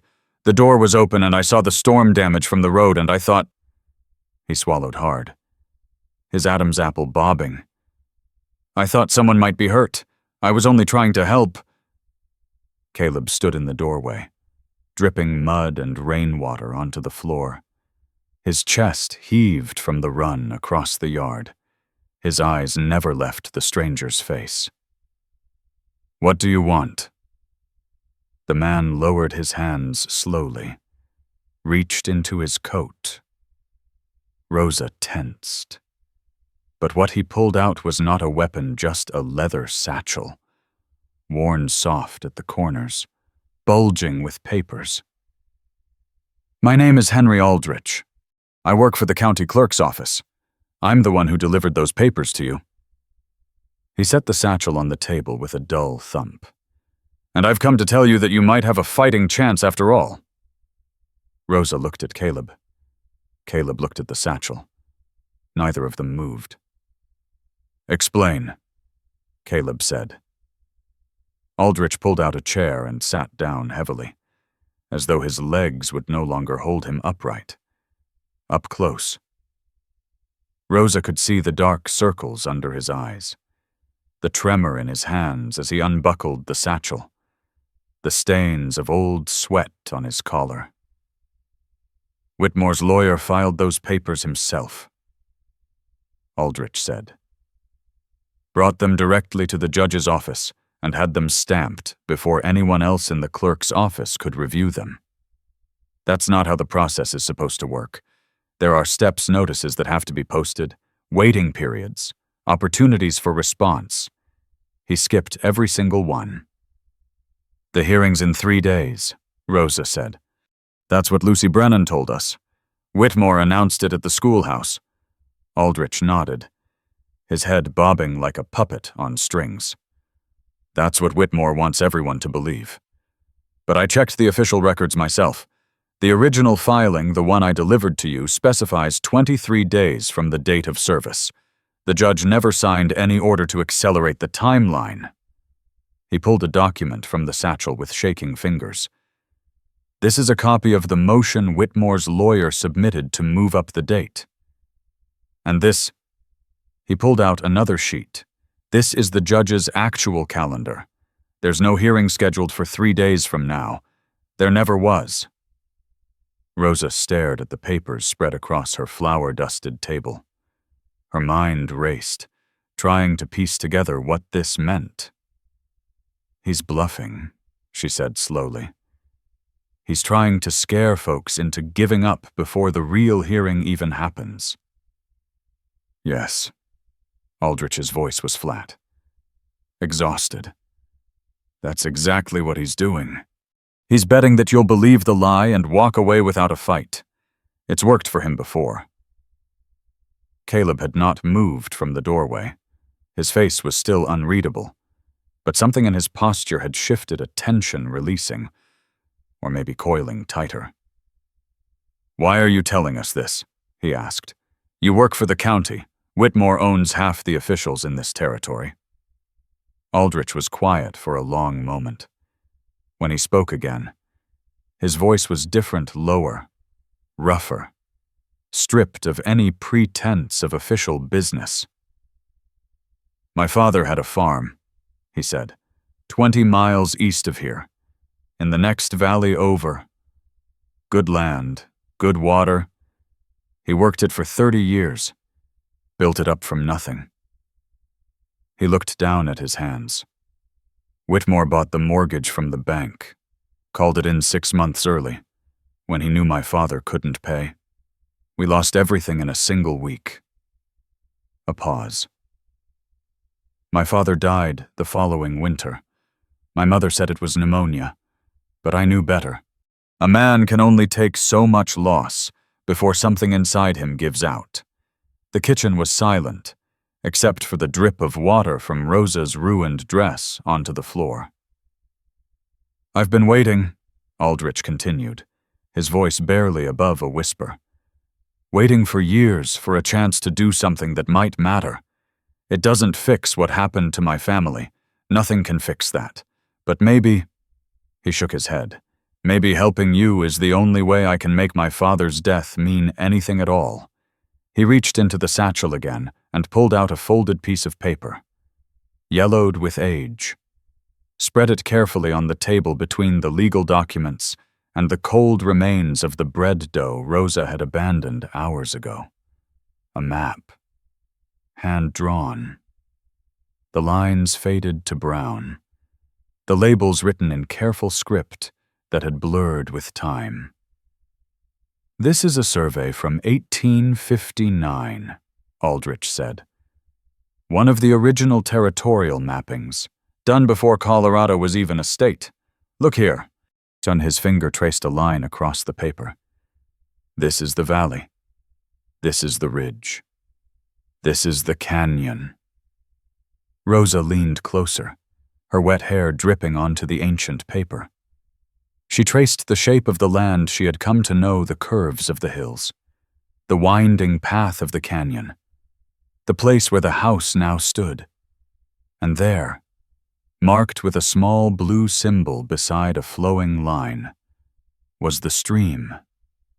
Next to it, in ink that had faded to rust, Willow Creek, common source. Est 1847. Common source, Rosa breathed. It was designated shared water from the very beginning. Yes, but this map alone won't be enough to convince a judge not against Whitmore's lawyers. They'll argue it's outdated, that newer statutes supersede the old agreements. You need more evidence, letters, documents, anything from the original settlers that proves the families in this valley understood the stream to be common property. "Lucy mentioned her grandfather kept records," Rosa said, her mind racing. "Martha Oates said something about papers her father left behind." "Then find them." Aldrich stood, gathering his satchel. "Find every scrap of paper you can lay your hands on and bring them to the courthouse on the morning of the 23rd day. I'll make sure the judge sees them before Whitmore's lawyer has a chance to object." He moved toward the door, then stopped, turned back to face them. "I'm not a brave man, Mr. Rivers. I've spent 10 years keeping my head down, doing what I was told, pretending I didn't see what was happening all around me." His voice cracked like dry wood. "But my father was a good man. He deserved better than what Whitmore gave him. And maybe helping you is the only way I can ever make that right." He walked out into the night. A moment later, Rosa heard hoofbeats fading down the muddy track toward town. She looked at Caleb. He was staring at the old map, one mud-caked hand pressed flat against the yellowed paper, as though trying to feel the history beneath. "We have a chance," she said. "Maybe, not maybe. We have a real chance now." She grabbed his arm, felt the cold tension in his muscles through the soaked fabric of his sleeve. "Caleb, this is what Margaret would have wanted. This is what that stream is for, not for any one person to own, but for everyone who needs it." He looked at her. In the lamplight, his face was all shadows and hard angles, exhaustion carved into every line. "I don't know how to do this," he said. "I don't know how to fight in a courtroom. I don't know how to ask people for help. I've been alone so long I've forgotten how to—" "Then let me help you remember." The words hung between them. Rosa's hand was still on his arm. She could feel his pulse through the wet fabric, steady and strong despite everything. "Tomorrow," she said. "First light. We ride to every farm in this valley if we have to. Lucy, Ezra, Martha, everyone who has something to lose if Whitmore wins. We bring them here. We show them this map. We ask them to search their attics and cellars for anything their grandparents might have left behind. And if there's nothing to find, then we find something else. But we don't give up. Not now. Not when we're this close." Caleb was silent for a long time. The lamp flickered on the table. The stream roared in the canyon below, louder than before from all the storm water pouring into it. Then he nodded. Once. Slowly. Like a man stepping off solid ground onto a bridge he was not certain would hold. "All right," he said. "Tomorrow." Rosa let out a breath she had not known she was holding, released his arm, stepped back, looked at the map still spread on the table, at the faded blue mark that might save them. "I need to get cleaned up," she said, "and you need to check on the horses." He moved toward the door, stopped with his hand on the frame, turned back. "Rosa!" "Yes." He stood there, silhouetted against the darkness beyond the doorway, his face half in shadow. "Thank you," he said, "for staying." Before she could answer, he was gone into the night. Rosa stood alone in the kitchen, covered in mud and blood and rainwater, looking at a map that might mean everything or nothing at all. Her hip throbbed where she had struck the trough. Her forehead stung where the blood was drying. Every muscle in her body ached with exhaustion. But beneath all of that, something else was stirring. Something that felt almost like the first warmth of spring after a long, hard winter. She was reaching for a cloth to wipe the mud from her face when she heard it. A sound from outside. Not hoofbeats, not the stream.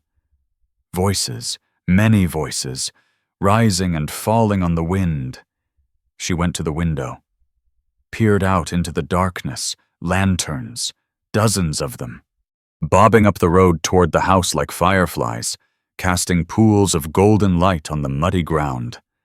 And at the head of the procession, walking side by side, were Lucy Brennan and old Ezra Polk. Behind them came the people of Elkhorn, farmers in mud-spattered overalls, women in shawls pulled tight against the chill, old men with canes and young men with set jaws. They carried boxes and satchels and bundles wrapped in oilcloth to protect them from the wet. They were coming to the house on the cliff, and they were bringing their records with them. The new house smelled of fresh-cut pine and linseed oil. Rosa stood in the doorway, watching the last rays of afternoon light slant through windows that still wore their paper labels from the glacier in Denver. The frames were unpainted, the floors unfinished, the walls bare of anything but the knots and grain of raw timber. But the house was solid. It was real. It was theirs. 3 months had passed since the hearing. 3 months since Caleb had stood before Judge Harmon with a stack of papers, nearly a foot-thick letters and surveys and agreements pulled from attics and root cellars and forgotten trunks across the valley. 3 months since Silas Whitmore's lawyer had objected and argued and pounded the table. And the judge had listened to every word, and then ruled that Willow Creek was and always had been common water, belonging to no single man but to every family whose land it touched. Whitmore had left the courtroom without speaking to anyone, left the valley 2 weeks later, his land sold to a group of the same farmers he had tried to destroy. Rosa had not seen him since, and reckoned she never would again. She stepped into the house, her boots echoing on the bare plank floor. The new building sat 50 yards back from the old place, on higher ground that would never slide no matter how hard the rains came. Caleb had chosen the spot himself, far enough from the cliff edge to be safe, close enough to still hear the stream. The sound drifted through the open windows now, fainter than before, but still present, still constant, like a voice you learn to recognize even from far away. She walked through the empty rooms, trailing her fingers along the fresh-planed walls. Kitchen, parlor, 2 bedrooms at the back, their doors standing open to let the air move through. A root cellar dug beneath the floor, already stocked with jars of preserves from the garden she had replanted after the storm beans and squash and peppers, their colors bright behind the glass. The garden had come back. Not everything the tomatoes had been lost for good. The seeds washed away in the flood, but enough. Life returning. Life insisting on itself. She heard footsteps on the porch, turned. Caleb stood in the doorway, his hat in his hands, the sunlight behind him turning his edges soft. He looked different now than he had when she first arrived, not younger. Exactly, but somehow lighter. The permanent tension in his shoulders had eased. The lines around his eyes creased more often now, and sometimes what they creased into was almost a smile. "Ezra's bringing the last load of lumber tomorrow," he said. "Should have the porch rails finished by end of the week." Rosa nodded. "Good. I was thinking we might—" She stopped. He was not looking at her. He was looking at something in his hands, a bundle of fabric, faded and familiar, that he had been holding behind his back. The curtains. Margaret's curtains, with the embroidered daisies she had stitched herself all those years ago. "Found these when we were clearing out the old place," he said. "They were in a trunk in the back room. I thought—" He paused, swallowed. "I thought maybe they might fit the windows here, if you wanted." Rosa took the curtains from his hands. The fabric was soft from years of washing, thin in places where the sun had bleached it, but the daisies were still there, white petals, yellow centers, green stems winding along the edges in a pattern that someone had planned and executed with love. She carried them to the window that faced west, toward the cliffs, toward the sound of water rising from below. There was no curtain rod yet, just the bare frame waiting. She held the fabric up against the glass, measuring with her eyes, "They'll need to be hemmed," she said. "But they'll fit just fine." Caleb came to stand beside her, close enough that she could feel the warmth of him through her sleeve, could smell the sawdust that clung to his clothes from the work he had been doing. "She would have liked this place," he said quietly. "Margaret. She would have liked what we're building here. I reckon she would." They stood there together, looking out the window at the valley spread below them in shades of gold and green. The old house was still visible from here, a small shape at the cliff's edge, its windows dark now, its door standing open. They had talked about tearing it down, but in the end, they had decided against it. Instead, they had cleaned it out, repaired the storm damage, left a lantern and a supply of matches on the kitchen table. A way station now, a shelter for travelers passing through, a house that had learned to welcome strangers instead of driving them away. "Rosa," and she turned to look at him. He was not a man who found words easily. She had learned that over the months they had spent together, learned to read the things he did not say in the set of his jaw, the movement of his hands, the way he stood when something weighed on him. But now he was trying. She could see the effort it took, the way he held himself still as though afraid that moving would scatter the words before he could speak them. "I want to show you something," he said. He led her out of the new house, across the yard where the grass was just beginning to grow back, toward the path that wound up the hillside.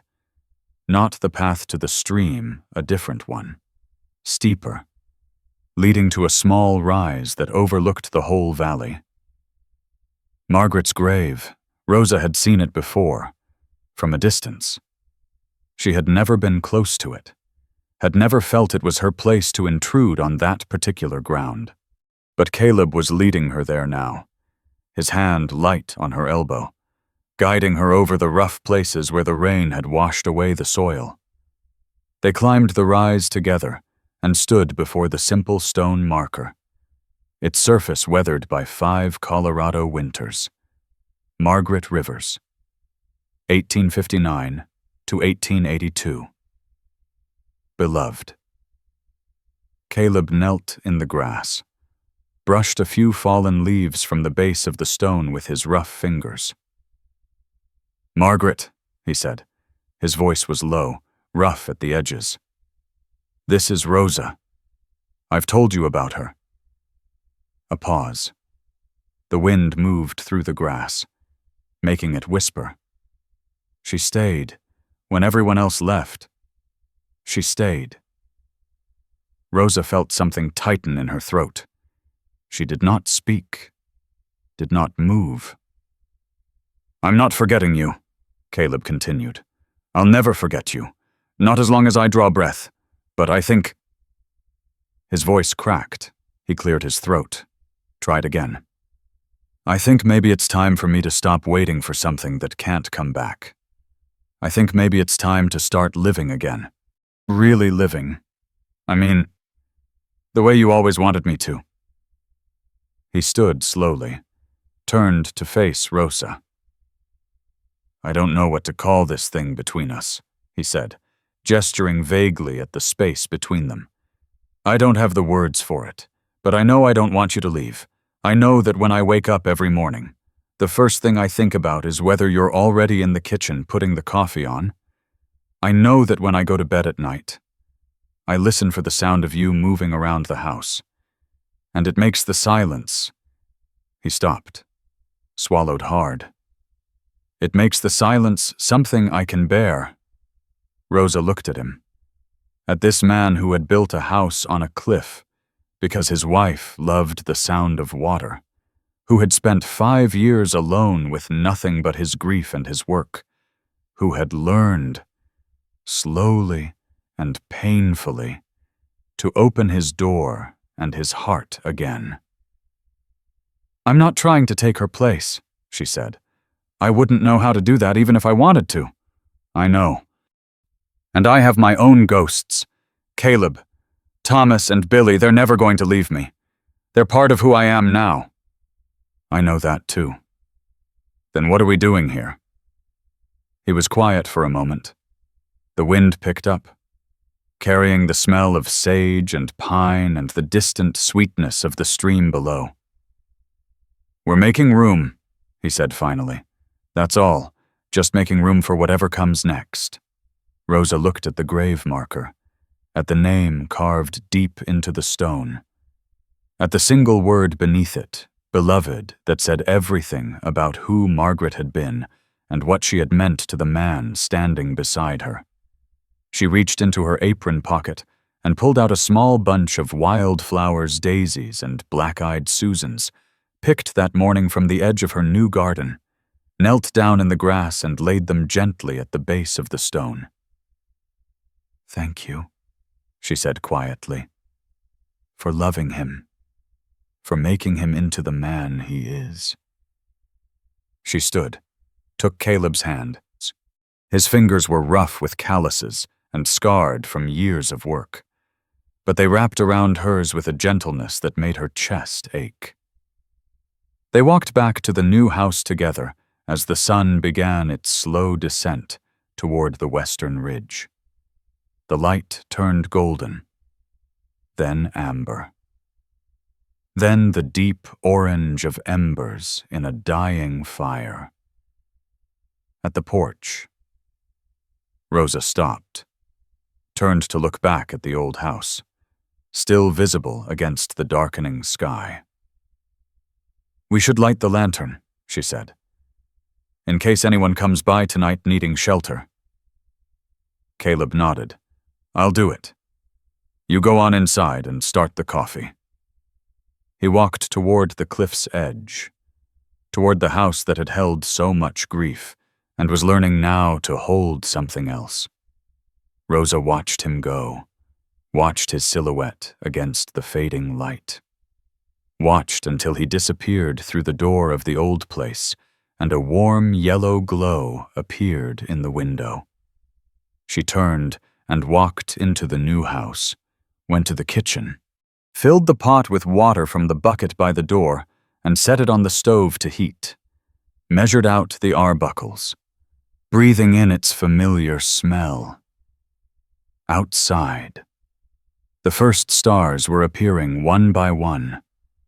The stream kept running its ancient course through the canyon below, and somewhere on the ridge above, A light burned steady in a window, ready for whoever might need it. Rosa took 2 cups from the shelf, new cups, bought in town, but already becoming familiar in her hands. Set them on the table, listened to the sound of Caleb's boots on the porch, coming home. The coffee was ready when he walked through the door. She handed him his cup. Their fingers brushed. He looked at her over the rim as he drank, and something passed between them that did not need words and understanding. A promise. A beginning. Outside. The old house glowed with lamplight against the dark. Inside, the new house smelled of coffee and fresh wood and the faint sweetness of dried flowers. And in the valley below, the stream kept singing its endless song, the way it had for 1,000 years before any of them were born, and would for 1,000 more after they were gone, patient and constant and free. There is a certain weight that stays with you after a story like this one. Something quiet that settles in the chest and sits there without asking to be named or understood. Perhaps you know that feeling. Many of us do. We have stood in doorways ourselves, wondering whether the road ahead held anything worth walking toward. We have carried grief in our pockets like smooth stones, rubbing them in the dark hours when sleep would not come. We have loved people who are no longer here. And we have kept their memory in small ways, a photograph turned face down, a cup of cold coffee left on a porch railing, a garden planted in soil that seemed too hard to hold anything at all. Some of us have found shelter in unexpected places. Some of us are still looking, and that is all right. Not every journey ends with a clear destination. Not every ache needs to become a story with a tidy ending. The stream keeps running whether we stop to listen or not. The lamp in the window burns for whoever might need its light, and sometimes that is enough. It is enough to have stayed with this story until now. It is enough to have let these folks walk beside you for a little while. Thank you for being here. Thank you for listening.